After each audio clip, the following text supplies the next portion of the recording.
o aumento do número de casos de dengue no nosso país. A região Sudeste é a região com o maior número de mortes por causa de dengue neste primeiro quadrimestre do ano de 2019. Nós já estamos no mês de junho, mas os primeiros 4 meses foram os maiores casos de dengue. Ainda o levantamento de maio e junho estão sendo feitos, mas o número de óbitos por causa da dengue está crescendo muito neste ano de 2019. Nossas autoridades de saúde têm que ficar de olho, têm que estar atentos a esses números e esses indicadores. Aqui na região Sudeste, eu disse que no país foi a maior concentração de óbitos. E na região Sudeste, o maior estado com o maior número de mortes foi o estado de São Paulo. No Espírito Santo, o município de Serra é o campeão de óbitos. É necessário uma atenção especial de todos nós, não só das autoridades, não só do governo estadual, não só dos prefeitos, mas de todos os moradores que sofrem por esta doença.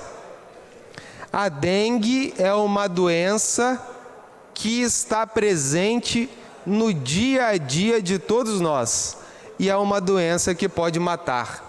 Hoje você está bem, amanhã um mosquito minúsculo com meio centímetro pode matar você. E isso porque você não tirou a água parada de sua residência. O maior criador do mosquito da dengue está dentro de nossas casas. Você não para um minuto para olhar aquela plantinha que está ali com aquele vaso de água acumulando larvas do mosquito. Você não sobe para olhar a sua caixa d'água, para olhar o seu telhado, para olhar a sua calha há anos. E os criadores do mosquito da dengue podem estar exatamente dentro da sua casa ou do seu lado, no terreno do seu lado, na casa do vizinho e na sua própria casa. Os números são alarmantes. E quando ocorre esse período de chuva, que hoje nós estamos num período de chuva aqui no nosso estado, daqui a pouco, quando vai ter a estiagem, o sol chega, a eclosão da larva, do ovo para a larva e daí a larva para o mosquito. Então aumenta o número de casos de dengue em muito após o período de chuva. Precisamos todos ficar atentos. Eu quero falar hoje um pouco sobre saneamento básico. Saneamento básico, infelizmente, o nosso país ele ainda não trata de nem 50% do esgoto, trata 42%, 43% do esgoto. E que o país teria que investir, deputado Zé Esmeralda, 500 bilhões de reais até 2033 para que pudesse fazer todo o saneamento básico que nós precisamos. Mas se não gastar os 500 bilhões, vai gastar 1,3 trilhões de reais para tratar das doenças oriundas da poluição, das doenças infecciosas, das diarreias que nós temos. É um valor alto, é um valor muito alto. E quanto é que custa a vida? Não tem preço. Infelizmente, a realidade é essa. Economiza dinheiro, mas não economiza a vida das pessoas. Por quê? Porque não existe uma política de saneamento no país. Isso é um atraso muito grande. O país que não tem o esgoto tratado, é um país atrasado. Infelizmente, nosso país é assim. Mas nós não podemos ficar de braços cruzados, principalmente com o presidente da Comissão de Saúde e Saneamento. São duas coisas que não pode separar, saúde e saneamento. 270 mil crianças, capitão Assunção, morrem no primeiro mês de vida, devido à prematuridade e à falta também de resistência orgânica dessas crianças. 270 mil crianças do Brasil morrem por ano. Mais de 400 mil morrem até os 5 anos de idade. 400 mil crianças morrem até 5 anos de idade. Por quê? Porque não tem água tratada. Eu me lembro muito bem, num congresso médico que eu participei, e que um nosso professor, ele falava sobre o que o cloro veio fazer. O deputado Zé Esmeraldo sabe muito bem, porque ele é engenheiro, sabe muito bem. O cloro, quando descobriram o cloro, diminuiu a mortalidade infantil numa proporção imensurável. Sabe por quê? Trataram a água com cloro e diminuiu a diarreia, diminuiu a infecção das nossas crianças. Então é preciso que incentive, que principalmente os prefeitos, incentive o tratamento de água. Em relação a essas fake news contra vacinas, e é uma coisa que está acontecendo, inclusive, em outros países também, fazendo reaparecer doenças que se imaginavam extintas. É um risco que as pessoas que assistem em casa, que ouviram o que o Dr. Rafael disse, repensem sobre essa questão de ficar repassando essas notícias falsas. Vacinas são coisas sérias, são coisas testadas durante décadas até que se transforma efetivamente em remédio. Enfim, nós não podemos continuar nessa loucura que são as fake news. Volto a falar, a bater na tecla da violência e da matança de mulheres no Estado do Espírito Santo. Como disse anteriormente, nós estamos com dados da Secretaria de Segurança Pública do Estado do Espírito Santo, em que aponta, nós através da Procuradoria Especial da Mulher, a CESP tem nos enviado os relatórios dos dados do que acontece em termos de violência no Estado do Espírito Santo. E muito nos assusta a evolução desta violência que vinha caindo quando a gente veio em 2014 com 139 casos de homicídios, depois em 2015 com 131, em 2016 com 99, em 2017 sobe assustadoramente para 133 casos, em 2018, diante de diversas intervenções, nós caímos para 94 casos, um número ainda muito assustador, e este ano nós já estamos no meio do ano, no mês de junho, que ainda não acabou, nós já estamos com 42 registros de homicídios contra as mulheres em nosso estado. Destes casos, nós já temos 13 confirmações de feminicídio, que é a morte, a mulher ela é assassinada por alguém da família. E neste caso são maridos, ex-maridos, ex-companheiros, ficantes, namorados ou alguém do núcleo familiar. Desses 13 casos já confirmados de feminicídio, 6 estão em apuração. E desses 6, eu tenho convicção, pelos dados de jornais, pelos números que tem, pelas reportagens que são apresentadas, que é feminicídio. É o marido, no caso que falei aqui anteriormente, que matou a mulher jovem, que estava indo para o trabalho às 7 horas da manhã, porque ela não queria retornar o relacionamento com ele. Se isso não for feminicídio, não precisa de muita coisa para poder identificar que este caso é um feminicídio. Diferente da menina que em Batiba tentaram roubar e acabou que alvejaram a menina e a menina caiu no despenhadeiro com a moto. Aí pode até caracterizar que é roubo seguido de morte. Mas no caso desse da Serra e outros que a gente vem acompanhando por matérias de jornal, está claro que é feminicídio.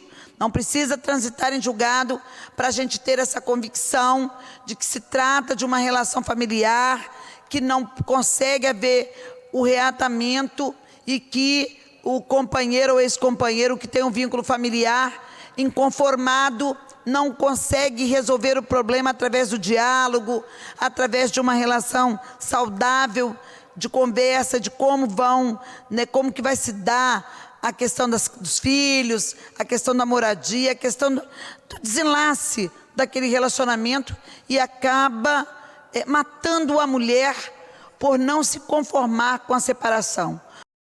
Nesse caso aqui, semana passada, nós chamamos a atenção para a alteração da contagem dos feminicídios, que estava havendo uma adulteração ou uma alteração na forma, na metodologia de contagem, que não atendia à sociedade capixaba e que não atendia ao princípio da transparência. E aí, deputado Capitão Assunção, muitas das vezes nós achamos que a nossa voz não é ouvida pelo governo do Estado, mas está ali. O governo efetivamente ouviu a nossa manifestação na semana passada e alterou um pouquinho a forma de contagem do feminicídio e retornou agora ao índice de 18 mortes, porque efetivamente são 19 agora, nós tivemos mais um caso. Foram 19 mulheres vítimas de feminicídio no Estado do Espírito Santo. Eu venho à tribuna então para reconhecer esse trabalho, mas para frisar também que nós precisamos de mais avanço. E estou trazendo aqui como é feito hoje no Estado de São Paulo. O Estado de São Paulo tem, através da página da Secretaria de Segurança Pública, você tem disponível lá, volta aquela anterior, Luciano, por favor. Você tem disponível o nome da vítima, o número do boletim, se puder aumentar, Luciano, por favor.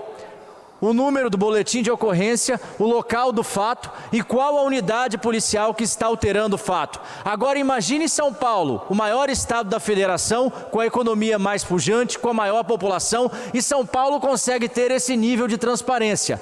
Nós aqui no Espírito Santo temos 4 milhões de habitantes, somos um estado extremamente importante, mas infelizmente ainda não atingimos esse nível de transparência. Então nós estamos aqui hoje para reconhecer o avanço. Houve um avanço hoje, efetivamente, nós temos os 19 feminicídios reconhecidos pelo governo do Estado e precisa ter muito trabalho para mudar essa realidade, não adianta jogar para debaixo do tapete, mas nós temos que atingir aquele nível de transparência do Estado de São Paulo. No Estado de São Paulo, qualquer um de nós que acessar a página da Secretaria de Segurança terá o nome da vítima, o local do crime, o horário do crime, o número do boletim de ocorrência ou do boletim unificado, qual a unidade policial que está efetivamente apurando aquele crime e ao final você vai saber o resultado daquela apuração. Esse é o nível de transparência que nós queremos atingir. Esse é o nível de transparência que o cidadão capixaba deve receber, que a população capixaba merece receber, não só em relação a esses casos de feminicídio, mas em relação a toda a política pública, porque é governo, é dinheiro público, é dinheiro sagrado, é dinheiro do povo que é utilizado tanto para manutenção das polícias quanto para divulgação nas páginas de transparência. O relato de hoje é sobre a matéria veiculada no jornal, de grande circulação aqui do nosso estado, da Escola da Serra, onde alunas denunciam professor por assédio sexual na Serra. Isso é um absurdo. A gente deixa os nossos filhos na escola para aprender achando que estão seguros e eles passam por este tipo de assédio. Elas denunciaram o professor nas redes sociais e por meio de cartas anônimas, relatando as piadas de cunho sexual e comentários sobre o corpo delas. E pasmem, a diretoria da escola soube do caso e nada fez. E pior, pediu para que as meninas apagassem as denúncias das redes sociais e ainda retirou os cartazes que elas fizeram no muro da escola. E o professor, quando questionado, disse que foi uma brincadeira. Brincadeira? Não se brinca com ninguém desta maneira. Estou falando isso aqui para cobrar uma imediata resposta da SEDU sobre o caso. A diretora da escola nada fez e a SEDU vai se calar também. O que vai acontecer por causa dessa escola? Queremos uma resposta da Secretaria Estadual de Educação em relação a este caso, pois é um caso muito grave. A ideia da denúncia começou na semana passada, de uma menina de 16 anos que foi assediada por esse professor. No dia 19 de julho, agora, elas enviaram uma carta para a diretora da escola, que no mesmo dia, após a divulgação do que estava acontecendo, a coordenação não se mostrou preocupada em apurar o caso. Com medo de que isso pudesse cair no esquecimento, elas usaram as redes sociais para relatar o assédio. Isso foi repreendido pela escola. De vez de ser investigado pela escola, foi repreendido pela escola. A escola, deputado Zé Esmeraldo, repreendeu as alunas. De vez de investigar ao menos o caso, foi lá e repreendeu a atitude das pessoas, das alunas. E isso demonstra o grau inconsequente daquela diretoria ou da escola ou até da SEDU. Nós queremos investigar o caso para saber o que aconteceu de fato. Porque se uma pessoa denuncia um abuso e esse abuso é ao menos investigado, tudo bem, mas ele foi ignorado. Na verdade, esse indivíduo para mim não é um professor. Isso é um pilantra. Não é professor, é pilantra. Professor é outro nome. Professor é um cara de bem. Um cara que tem coragem de assediar uma aluna, e naturalmente ele deve ter assediado outras. Bota esse cara de escanteio. Tem um monte de gente querendo dar aula. Tem um monte de gente desempregado. E um pilantra desse, dentro da sala de aula, em vez de levar o ensinamento, né? Não, ele está lá para poder tirar proveito. Na verdade, eles estão abusando da confiança das famílias capixabas, porque são famílias que depositam confiança nos educadores, nas escolas, e 99,9% dos professores são íntegros, honestos e provos, mas os maus profissionais precisam ser retirados, precisam ser extirpados do serviço público como um todo. Razão pela qual nós já oficiamos, através da Comissão de Proteção à Criança e ao Adolescente, a Superintendência de Educação. E é importante ressaltar, deputado Rafael Favato, que nós já tivemos episódios recentes e que a Superintendência Regional de Educação de Carapina foi omissa, se omitiu e prevaricou. E nós então já estamos oficiando, solicitando o nome desse professor formalmente, e ele será convocado a ser ouvido aqui nessa casa. Tanto o professor quanto o superintendente serão convocados para serem ouvidos nessa Casa de Lei. Vamos avaliar esse processo desde já, os servidores já estão indo para lá neste momento e eu estarei na escola na próxima sexta-feira. Mas parabenizar a Vossa Excelência pelo tema e o mandato que tem feito nesta casa. Eu acho que é demagogia demais, vamos parar com isso, esse negócio de todo mundo quer fazer teatro em cima de tudo. O que o secretário de Educação tem a ver com isso? Se alguém assediou, alguém ou não assediou. Tem que parar com essa política imbecil de querer responsabilizar as pessoas por coisas que elas não são responsáveis. Então eu quero aqui protestar, dizer que esse assunto não é um assunto de levar para superintendente de educação, nem para secretário, esse problema de polícia. Assédio é crime e tem que ter realmente providência da polícia e não de secretário de educação. Num momento importante, onde se marca os 50 anos da luta de Stonewall, isso significa, quando começou toda uma movimentação em torno dos direitos da comunidade LGBT, que é imensa no mundo todo, mas esse é um movimento oriundo de Nova York e que se espalha pelo mundo todo. E eu aqui no Brasil sempre fiz parte desse movimento que defende a vida, defende o cumprimento da lei, das leis que fazem a proteção dessa comunidade. Eu presidi a Comissão de Direitos Humanos da Câmara Federal por 2 mandatos. E nos meus mandatos à frente da Comissão de Direitos Humanos e nos meus mandatos independentes de estar ou não na comissão, sempre tive um trabalho com este vasto setor da nossa sociedade, setor oprimido, um setor tratado muito mal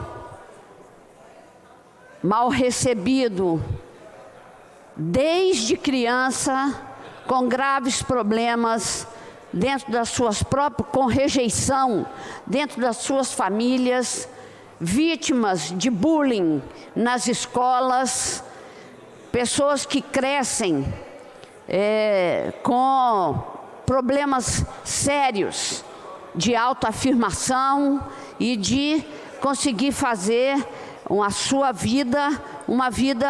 transformar a sua vida numa vida normal. E não por causa de si próprio, mas pelo preconceito alheio à sua vida, acaba não dando certo. Então, o movimento é um movimento importante, do qual me orgulho de fazer parte. Nós estamos enfrentando uma realidade diferente no estado do Espírito Santo e no Brasil especialmente, porque a ampliação do número de homicídios LGBT cresceu exponencialmente, além do que é um setor que registra altos índices de suicídio, devido a essa intolerância, devido a esse preconceito, devido a esse desrespeito e devido a esse desamor, essa falta de empatia, essa incapacidade de conviver com aqueles que são diferentes. Colocamos para discussão aqui nessa casa o projeto de lei 485/2019, apresentado por nós. Ele dispõe sobre a instalação de brinquedos adaptados para crianças com deficiência e ou mobilidade reduzida em parques de lazer em todo o território capixaba. O objetivo principal com esse projeto de lei é a inclusão das crianças com necessidades especiais em seu momento de lazer, assegurar e promover o exercício dos direitos e garantias das pessoas com deficiência. Crianças podem ter limitações físicas ou motoras, mas não podem ser privadas de se divertirem. Espaços para experimentação adaptados, como este proposto nesse projeto, no entanto, são muito raros no país, são muito raros nos estados, nos nossos municípios. Na Constituição Federal, um dos seus objetivos é a habilitação e reabilitação das pessoas deficientes e a promoção de sua integração à vida comunitária. O dia a dia de quem vive a deficiência, seja o portador ou a família do portador, ou o acompanhante, não é nada fácil e nós sabemos disso. Pois, no geral, apenas a família e os educadores se envolvem, os professores. Os brinquedos existentes nos parques não possuem condições para o uso das crianças portadoras de necessidades especiais.